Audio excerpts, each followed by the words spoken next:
A very good afternoon dear students of class 12th। आज मैं आप लोगों के लिए वीडियो लेकर आया हूं डेथ का। डेथ चैप्टर के जो क्वेश्चंस हैं इसमें आपको जर्नल एंट्री और एग्जीक्यूटर अकाउंट बनाना पड़ेगा। तो ध्यान से देखिए, इधर सबसे पहले हम इस बार पढ़ने वाले हैं डेथ ऑफ अ पार्टनर।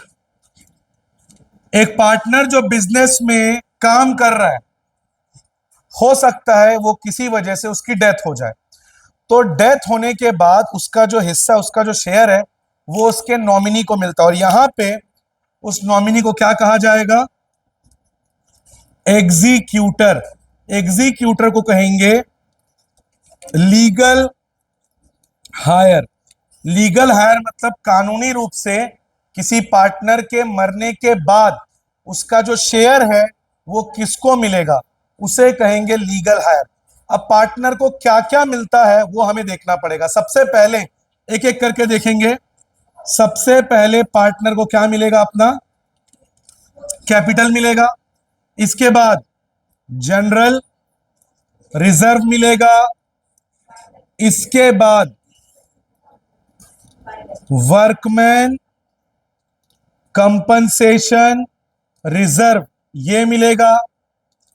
इसके बाद इन्वेस्टमेंट, बात मत करो, इन्वेस्टमेंट फ्लक्चुएशन रिजर्व, ये 3 रिजर्व मिलेंगे उसको। इसके बाद एडवर्टाइजमेंट सस्पेंस अकाउंट, और एडवर्टाइजमेंट को एक और चीज भी कहते हैं, डेफर्ड रेवेन्यू एक्सपेंडिचर, ये भी उसको मिलेगा। इसके बाद प्रॉफिट एंड लॉस मिलेगा।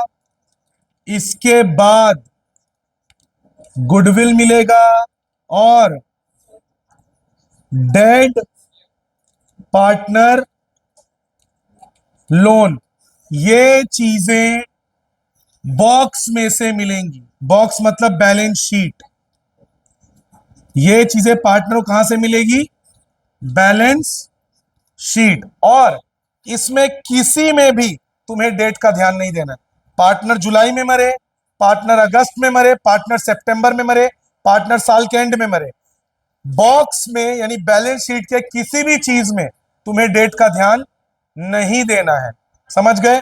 और साथ ही साथ कौन सा रूल फॉलो होगा आप लोग जानते हो, मैंने लिख के दिया था आप लोगों को, क्रिस क्रॉस। इसका मतलब अगर लाइबिलिटी में है तो पार्टनर के कहां जाएगा?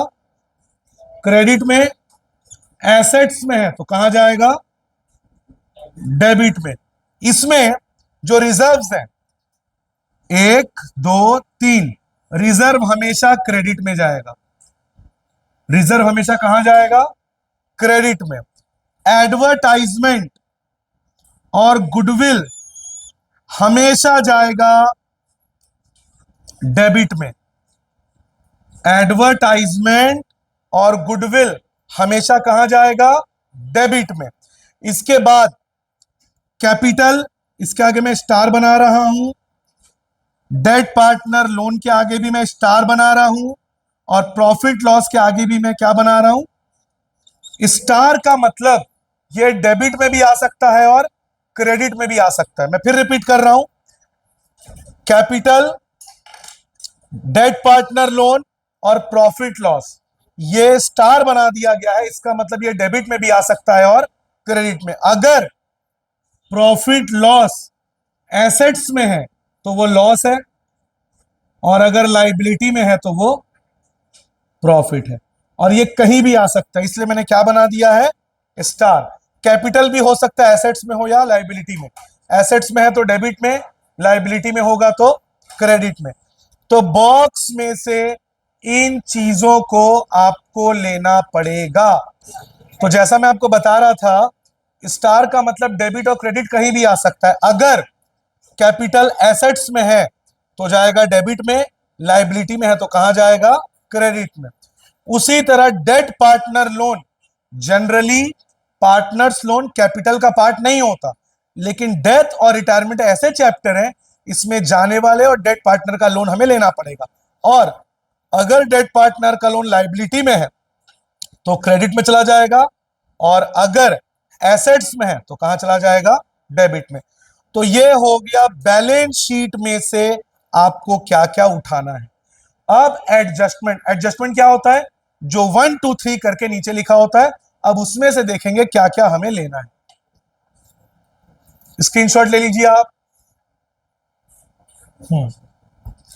अब हम देखेंगे एडजस्टमेंट से क्या क्या हमें लेना है।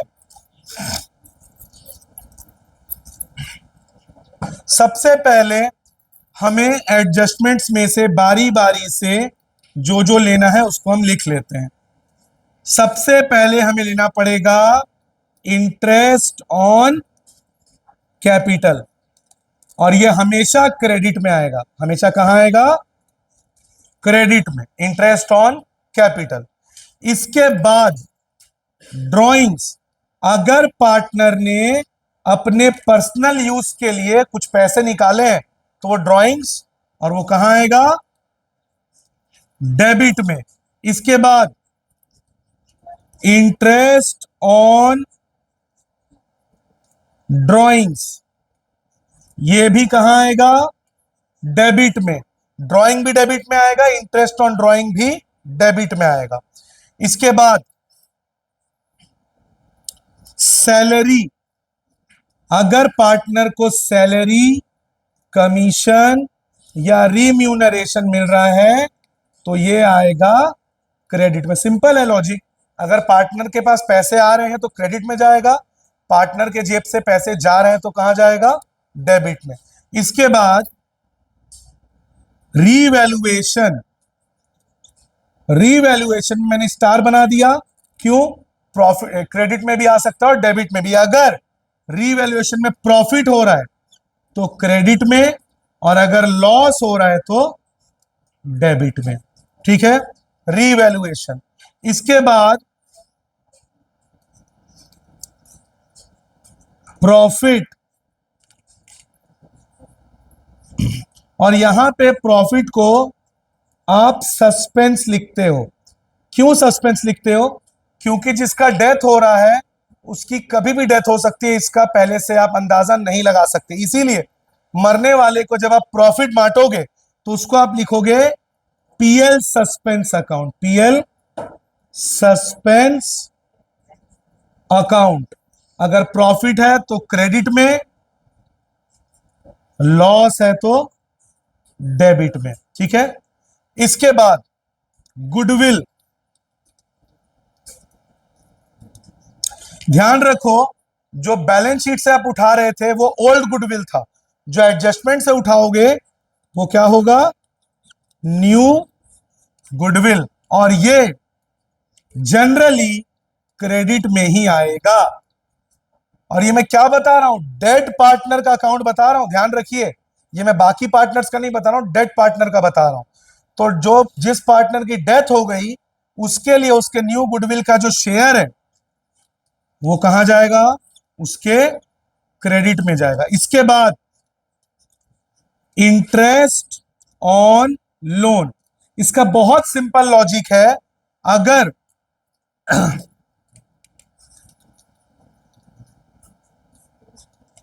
पार्टनर ने फर्म से लोन लिया है तो पार्टनर को इंटरेस्ट पटाना पड़ेगा, और अगर पार्टनर ने फर्म को लोन दिया है तो फिर उसे उसका इंटरेस्ट मिलेगा। मैं फिर रिपीट कर रहा हूं, अगर पार्टनर ने लोन लिया है फर्म से तो फिर पार्टनर को उसका इंटरेस्ट पे करना पड़ेगा, और अगर पार्टनर ने फर्म को लोन दिया है तो उसे उसका इंटरेस्ट मिलेगा। इसको ऐसे समझते हैं, मान लीजिए इधर होता है लाइबिलिटी और इधर होता है एसेट्स। अब यहां पे मान लीजिए वाई की डेथ हो गई है, यहां पे लिखा है वाइज लोन। इसका मतलब क्या है, फर्म ने लोन लिया है, फर्म ने लोन लिया है, यानी पार्टनर ने लोन दिया है। तो ये जो लोन है ये पार्टनर के कहां जाएगा, लाइबिलिटी में है तो क्रेडिट में, क्रिस क्रॉस मैंने बताया था। तो और जो इंटरेस्ट ऑन लोन है वो भी क्रेडिट में आ जाएगा। So easy.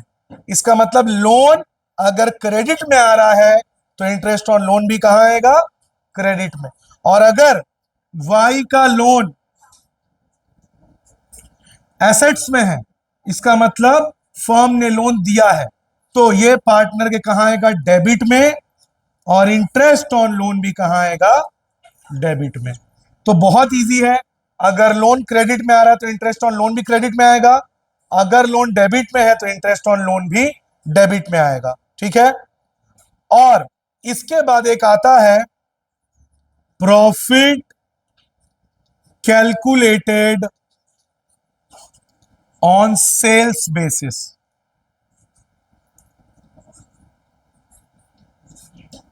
एक और फॉर्मूला है अगर हम प्रॉफिट कैलकुलेट करेंगे सेल्स बेसिस पे, अब मैं वो आपको बताने जा रहा हूं। स्क्रीनशॉट ले लीजिए आप इसका। अब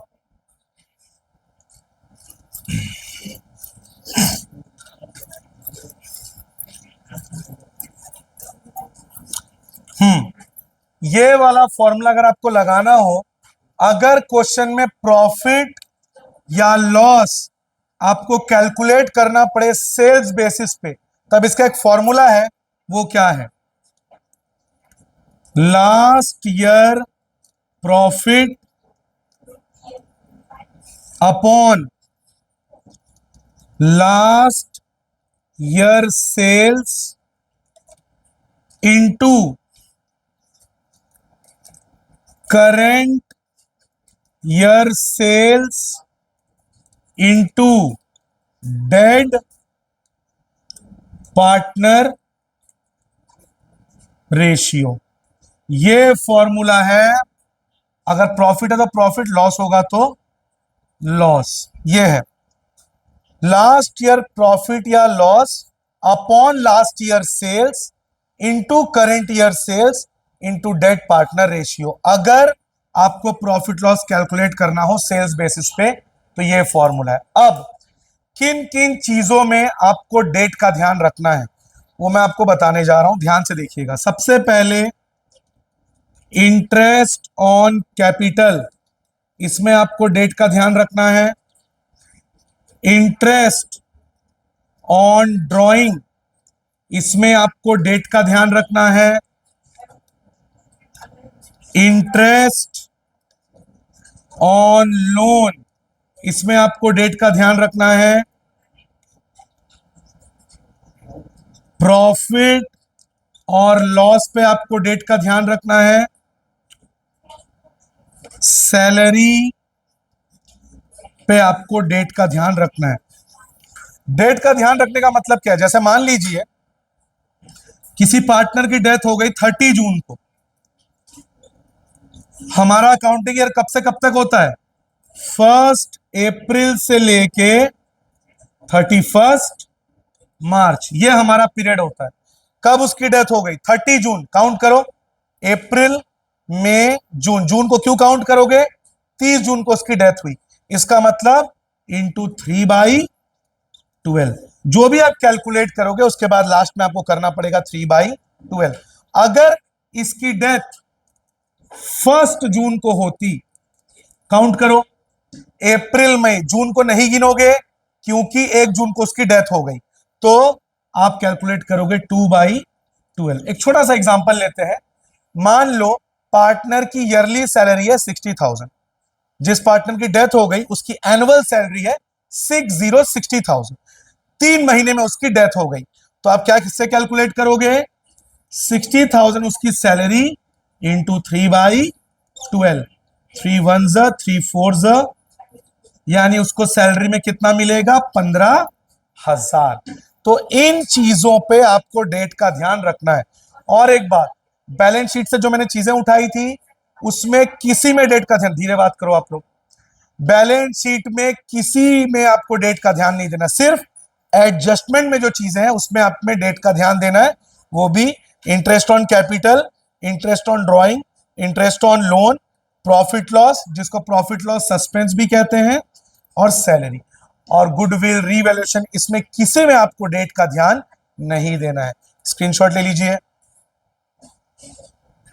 एकदम कीप क्वाइट हो जाएंगे। रचित स्टार्ट कर। XYZ पार्टनर्स, मतलब क्वेश्चन में 3 पार्टनर हैं, XYZ, आगे हाँ क्या रेशियो है? 3:2:1। ओके, वो तो अंडरस्टूड है कि फर्म हमेशा अपने बुक्स को मार्च में ही बंद करता है, हमें पता है। अप्रैल टू मार्च, 1 अप्रैल to 31। आगे, वाई डाइड, वाई की डेथ कब हुई? 30 जून को वाई की डेथ हो गई। आगे, गुडविल, और क्या लिखा हुआ है? वैल्यूड। वैल्यूड मतलब न्यू गुडविल। ये मैंने बच्चों आपको कई बार बोला है, अगर वैल्यूड लिखा है तो वो न्यू गुडविल है, और न्यू गुडविल का वैल्यू कितना है? 60,000। हाँ आगे,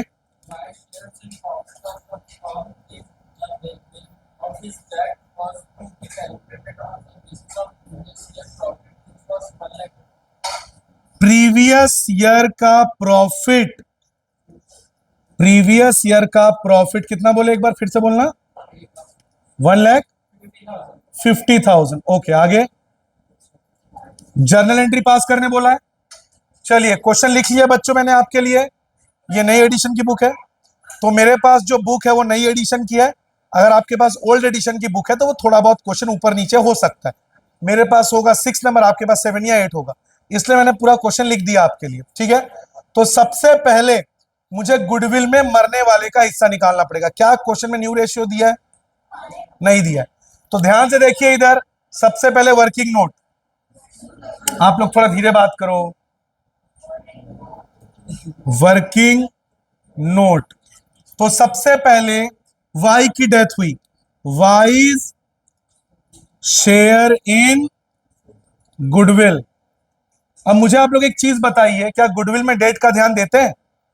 मैंने अभी लिख के दिया कि इन चीजों में डेट का ध्यान देते हैं, मतलब गुडविल में हमें डेट का ध्यान नहीं देना है। तो बहुत सिंपल है, वाई का शेयर बताइए कितना, ये देखिए, एक्स वाई जेड। वाई का शेयर 2/6 इंटू फर्म का गुडविल 60,000। 2 1 2 3 20,000, मतलब वाई को गुडविल कितना मिलेगा? 20,000। और मैंने बोला था कि मरने वाले का गुडविल हमेशा क्रेडिट होगा। अभी मैंने आप लोग को लिख के दिया था कि जो मर गया है उसका गुडविल हमेशा क्या होगा? क्रेडिट। अब इसको गुडविल देंगे कौन? जो जिंदा है। जो मर गया उसको गुडविल देंगे कौन? जो लिविंग पार्टनर्स हैं, एक्स और जेड। कैसे देंगे? मैंने आपको ये पहले भी बताया था। अगर न्यू रेशियो दिया है तब आपको गेनिंग निकालना पड़ेगा, न्यू माइनस ओल्ड। लेकिन अगर न्यू रेशियो नहीं दिया है तो जो मर गया है उसको हाइड कर लो। कौन मर गया? वाई, वाई को हाइड कर लो। क्या बच रहा है? 3:1। तो वाई को हाइड करने के बाद मेरे पास बचता है 3:1। तो मेरा गेनिंग रेशियो कितना आ गया? 3:1। तो एक्स अपने जेब से देगा 3/4, बिकॉज 3 + 1 4, और जेड अपने जेब से देगा 1/4। इंटू करेंगे 20 से, और इसको भी इंटू करेंगे 20 से। 4 5 20, 5 3 15। इधर आ गया 15 और इधर आ गया 5। और x अपने जेब से देगा 15,000, z अपने जेब से देगा 5,000। और क्योंकि लिविंग पार्टनर्स हैं तो ये क्या हो जाएंगे? डेबिट। ये हमने गुडविल को निपटा दिया। अब क्या बचा है? प्रॉफिट। तो इसको हम क्या कहेंगे? PL suspense. ये मेरा पहला वर्किंग नोट। अब मेरा नंबर 2 का वर्किंग नोट, ये दिख रहा है कृष्णा? इधर वाला पोर्शन दिख रहा है अच्छे से? ठीक। तो सबसे पहले प्रॉफिट है 1,50,000, तो मुझे लिखना पड़ेगा वाइज शेयर इन प्रॉफिट। तो बताओ वाई का शेयर कितना है? 2/6। और प्रॉफिट कितना है फर्म का? 1,50,000। और याद करो मैंने क्या बोला था, प्रॉफिट में डेट का ध्यान देते हैं। प्रॉफिट में डेट का ध्यान, कब मरा है वो? 30 जून। कितना महीना काउंट होगा? अप्रैल, मई, जून, इंटू 3/12। 2 1 2 3 3 3 कैंसल, 12 1 12 1 12, 30, 12 टू जा 24, 12,500। तो y को प्रॉफिट में कितना मिलेगा? 12,000। और प्रॉफिट है तो ये भी क्या हो जाएगा? क्रेडिट। आंसर चेक करो, सही है कि नहीं? सही है, ठीक है। तो हमारा वर्किंग नोट कंप्लीट हो गया। अब हमें बनाना है जर्नल एंट्री। तो पहला जर्नल एंट्री पूरे फॉर्मेट के साथ करोगे आप लोग। Serial number, particular, LF, debit, credit. सबसे पहले गुडविल को निपटाएंगे। चलिए, गुडविल में जो मर गया वो हमेशा क्रेडिट होगा। न्यू गुडविल में याद रखना, जो मर गया वो हमेशा क्रेडिट होगा और जो जिंदा है वो डेबिट होंगे। कौन जिंदा है? एक्स और जेड। एक्स भी डेबिट, जेड भी डेबिट और वाई क्रेडिट। तो X capital account debit 15,000, Y capital account debit 5,000, to Z capital account और उसमें चला जाएगा 20,000। जब भी न्यू गुडविल होगा हर बार यही एंट्री होगा, याद रखना। जो मर गया वो हमेशा क्रेडिट होगा, जो जिंदा है वो डेबिट होंगे। ठीक है। हाँ, कभी कभी ऐसा कोई केस आएगा जिसमें आपको गेनिंग रेशियो निकालना पड़ेगा, तब हो सकता है कि कोई जिंदा पार्टनर क्रेडिट हो जाए, लेकिन मरने वाला पार्टनर हमेशा क्या होगा? Credit. Narration being new goodwill adjusted. अब दूसरा एंट्री प्रॉफिट है, और प्रॉफिट को क्या करना है? मरने वाला क्रेडिट हो जाएगा, तो पीएल सस्पेंस क्या हो जाएगा? Debit. PL suspense account debit. कितना प्रॉफिट मिला उसको? 12,500। To Y's capital account 12,500। Narration being profit distributed. सही है। हाँ,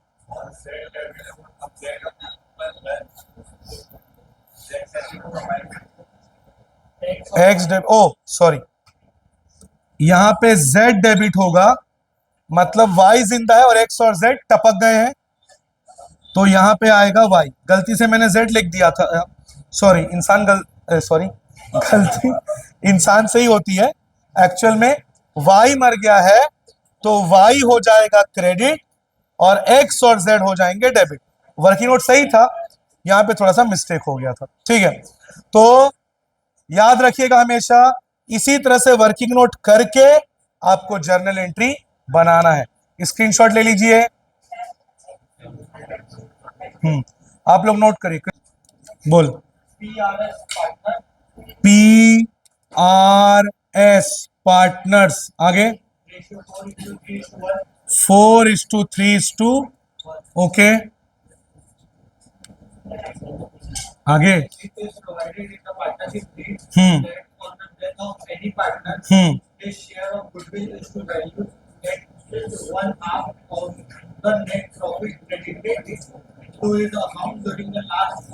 इसका गुडविल थोड़ा सा अलग है। एक बार मेरे को बुक देना। इस वाले क्वेश्चन में गुडविल थोड़ा सा ट्विस्टेड है, तो उसको मैं लिख लेता हूं पहले बच्चों।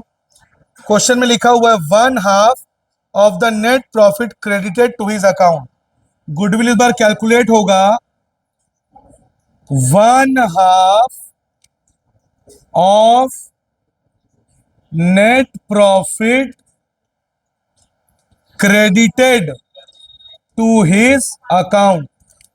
मतलब जिस पार्टनर की डेथ हो गई है उसके नेट प्रॉफिट का 1/2 होगा गुडविल। इस बार गुडविल थोड़ा सा ट्विस्टेड है और पिछले 4 साल का प्रॉफिट दिया हुआ है। 21, 22, 21, 22, 23, 24, 4 ईयर्स, 4 साल का प्रॉफिट दिया हुआ है तो उसको मेंशन कर लेते हैं 120, 80, 40, 80, 120, 80, 40, 80। और क्वेश्चन में लिखा है डेथ हुई है बी की 1 April 2024। B died on 1 April 2024। B की डेथ हुई है, ठीक है, और हमें उसी का जर्नल एंट्री बनाना है। किसकी? आर की डेथ हुई है, सॉरी मैंने गलती से बी लिख दिया, आर की डेथ हुई है। अब प्लीज पे अटेंशन, अगर डेट नहीं भी दिया होता मुझे फर्क नहीं पड़ता। क्यों? गुडविल में डेट का इंपॉर्टेंस नहीं है, तो अगर डेट नहीं भी देता मुझे कोई फर्क नहीं पड़ता, बिकॉज गुडविल में डेट का ध्यान नहीं देते। अब क्वेश्चन में सबसे पहले मुझे प्रॉफिट निकालना पड़ेगा कि आर को प्रॉफिट में कितना हिस्सा मिलेगा, तो कैलकुलेट कर लेते हैं। सबसे पहले टोटल प्रॉफिट, चलिए देखते हैं टोटल प्रॉफिट है कितना। सबको प्लस कर दीजिए, 120 प्लस 80 2 लाख, 240, 320। टोटल प्रॉफिट कितना आ रहा है? 320। अब इधर ध्यान दो, प्रॉफिट में आर की डेथ हुई है तो मुझे आर का हिस्सा निकालना पड़ेगा, पी आर एस। आर कितना आ रहा है देखिए, 3/8।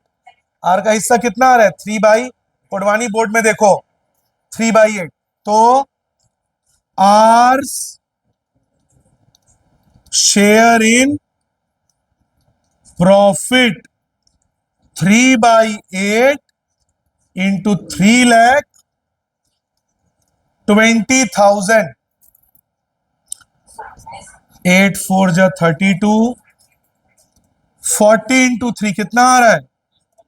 1,20,000। और क्वेश्चन में क्या बोला है? 1/2 of net profit credited to his account. अब इसका मुझे क्या निकालना पड़ेगा? 1/2। तो 120 का हाफ कितना हो जाएगा? 60,000। मतलब आर को गुडविल में कितना रुपए मिलेगा? 60,000। अब इस 60,000 को देंगे कौन? क्या बोला था मैंने? जो जिंदा पार्टनर है वो देंगे। तो मरने वाला हमेशा क्या हो जाता है? क्रेडिट गुडविल में मैं पहले ही बता चुका हूं आपको। आर को छुपा लो, छुपा लो आर को, बताओ क्या बच रहा है? 4:1 बच रहा है। तो इधर कर रहा हूं, गेनिंग रेशियो 4:1। तो पी अपने जेब से देगा 4/5 और एस अपने जेब से देगा 1/5 इंटू 60।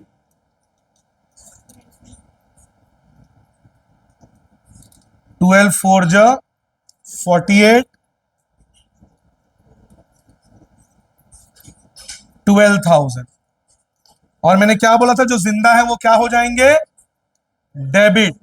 मतलब पी भी डेबिट, एस भी डेबिट और मरने वाला क्रेडिट। अब बच्चों आपके मन में एक सवाल आना चाहिए, सर आपने तो बोला था प्रॉफिट में डेट का ध्यान देते हैं, पर यहां पे आपने डेट का तो ध्यान ही नहीं दिया। यहां देखिए कब मरा है वो? 1 अप्रैल 2024। इसका मतलब क्या है? पूरे साल खत्म होने के बाद वो मरा है, तो उसको पूरे साल का प्रॉफिट नहीं मिलेगा। मैं फिर रिपीट कर रहा हूं, पिछले बार 30 जून को मर गया तो 3 महीना निकाले थे। इस बार उसकी डेथ कब हुई है? 1 अप्रैल, शुरू में ही हो गई है, तो डेट का ध्यान नहीं देना। और वैसे भी आप निकाल क्या रहे हो? गुडविल, और गुडविल में हमको डेट का ध्यान नहीं देना पड़ता। क्लियर हुआ क्यों नहीं दिया डेट का ध्यान? अब एंट्री मार दो। क्या एंट्री होगा? कौन दोनों कौन जिंदा है? P capital account debit, S capital account debit to R capital account. हमेशा याद रखिएगा इस चीज को, मरने वाले का गुडविल हमेशा क्रेडिट होगा और जो जिंदा है वो डेबिट। 48 और 12। रचित आंसर चेक कर, और यहां पे आ जाएगा 60। Keep quiet, narration being new goodwill adjusted. आप लोग स्क्रीनशॉट ले लीजिए। आप लोग नोट करो। अब क्वेश्चन नंबर 8। हाँ बोल।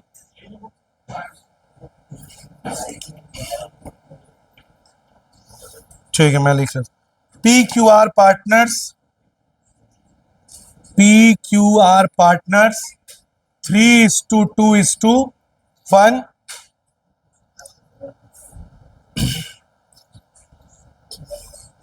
पी डाइज,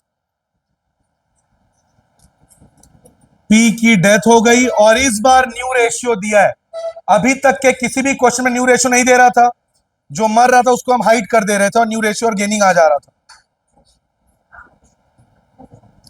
लेकिन इस बार न्यू रेशियो दिया है कि पी के डेथ के बाद जो न्यू रेशियो है क्यू और आर का, वो इक्वल हो जाएगा। इक्वल का मतलब 1:1। आगे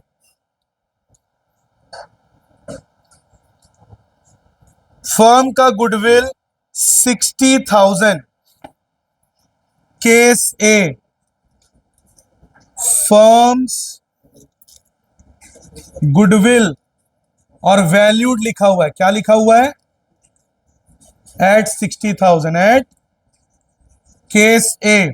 और case B, goodwill exist 30,000। Goodwill exist 30,000। बहुत ही अच्छा क्वेश्चन है ये, ध्यान दीजिए आप लोग इधर। पहले केस को वैसे ही सॉल्व करोगे जैसे अब तक करते आए हो, ठीक है। सबसे पहले वर्किंग नोट, वर्किंग नोट में सबसे पहले पी की डेथ हुई, ये मैं केस ए कर रहा हूं। P's share in goodwill. P का शेयर कितना है गुडविल में? पी का शेयर चेक करिए, पी क्यू आर। पी का है 3/6, और गुडविल में क्योंकि डेट का ध्यान नहीं देते तो पी की डेथ कब हुई इससे कोई फर्क नहीं पड़ता। इनटू गुडविल कितना है? 60। कितना आ गया गुडविल? 30। और मरने वाले का गुडविल हमेशा क्या होता है? क्रेडिट। लेकिन अब मैं पी को छुपाऊंगा नहीं। कब छुपाता? अगर न्यू रेशियो नहीं दिया होता। लेकिन इस बार न्यू रेशियो, तो आपको क्या निकालना पड़ेगा? गेनिंग। एडमिशन में आप निकालते हो सैक्रिफाइसिंग, रिटायरमेंट और डेथ में आप क्या निकालते हो? गेनिंग। और गेनिंग रेशियो सिर्फ जिंदा पार्टनर का निकलता है, जैसे सैक्रिफाइसिंग रेशियो सिर्फ ओल्ड पार्टनर्स का निकलता है, गेनिंग रेशियो सिर्फ जो लिविंग पार्टनर्स है। लिविंग पार्टनर कौन है? क्यू और आर। तो gaining ratio is equal to new minus old. सबसे पहले क्यू, क्यू का न्यू रेशियो आप देख सकते हो 1/2, और क्यू का ओल्ड 2/6।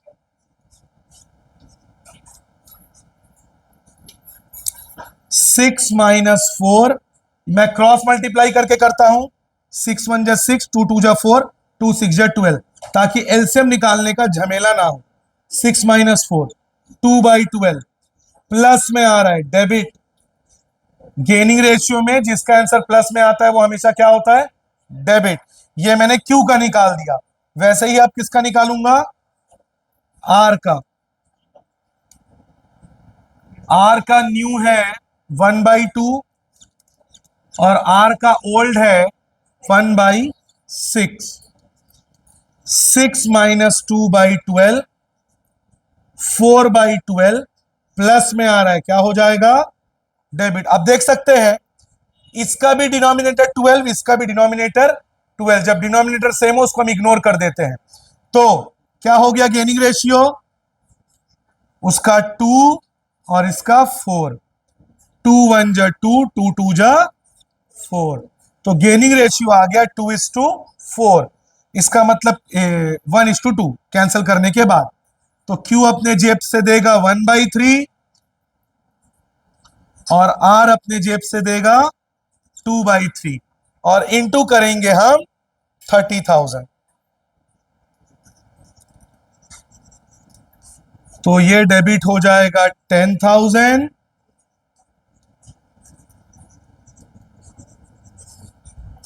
10 और ये डेबिट हो जाएगा 20,000।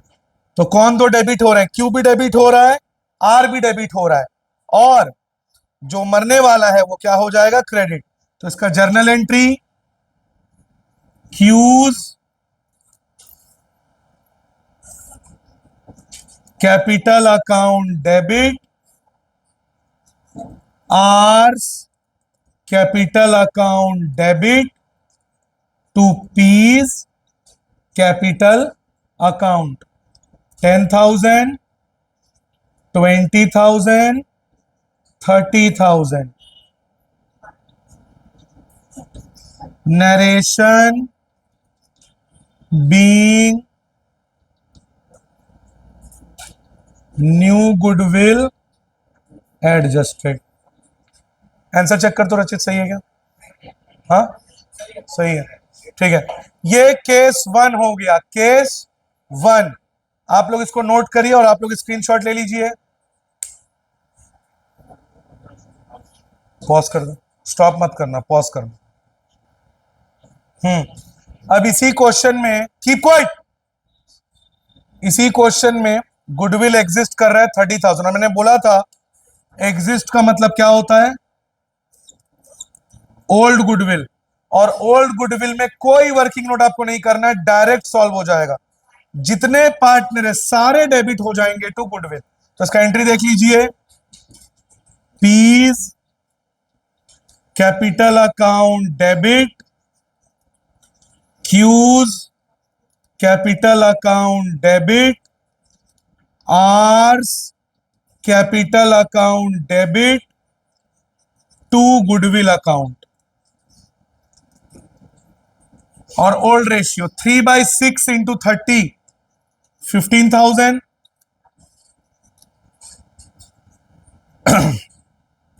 2/6 इंटू 30 10,000, 1/6 इंटू 30 5,000 और गुडविल में 30। Narration being old goodwill written off, being old goodwill written off. ये होगा सेकंड केस का पहला एंट्री। और दूसरा एंट्री वही जो अभी आप लोग बनाए थे। क्या बनाए थे? कौन डेबिट हुआ था? पी डेबिट हुआ था, सॉरी पी मर गया था, पी क्रेडिट और क्यू और आर। तो फिर से उसी एंट्री को उतार दीजिए, Q's capital account debit, R's capital account debit to P's capital. 10,000 और 20,000 आया था ना, 10, 20 और यहां पे, और नरेशन इस बार मैं नहीं लिखूंगा, same being new goodwill adjusted. मतलब अगर क्वेश्चन में सिर्फ न्यू गुडविल है तो एक एंट्री बनेगा, बात खत्म। और अगर क्वेश्चन में दो गुडविल है, न्यू और ओल्ड दोनों, तो न्यू गुडविल वैसे ही बनाओगे जैसे बनाते हो। ओल्ड गुडविल में कोई वर्किंग नोट, सारे पार्टनर डेबिट टू गुडविल। किस रेशियो में? ओल्ड रेशियो में। नोट करो, आप लोग स्क्रीनशॉट ले लीजिए।